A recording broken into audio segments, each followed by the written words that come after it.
मैं रोटी पका रही हूँ। I am making bread. मैं बिरयानी बना रही हूँ। I am cooking biryani. मैं सालन पका रही हूँ। आई एम कुकिंग करी। मैं सब्जी काट रही हूँ। I am chopping vegetables. मैं बच्चों के लिए नाश्ता बना रही हूँ। I am making breakfast for the kids. मैं मेहमानों के लिए चाय बना रही हूँ। I am making tea for the guests. मैं बर्तन धो रही हूँ। I am washing the dishes.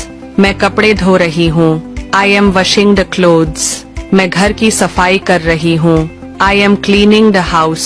मैं झाड़ू लगा रही हूँ। I am sweeping the floor. मैं मेज साफ कर रही हूँ। I am cleaning the table. मैं फ्रिज साफ कर रही हूँ। I am cleaning the fridge. मैं घर में धुलाई कर रही हूँ। I am mopping the house. मैं कमरा सजा रही हूँ। I am decorating the room. मैं कपड़े इस्त्री कर रही हूँ। I am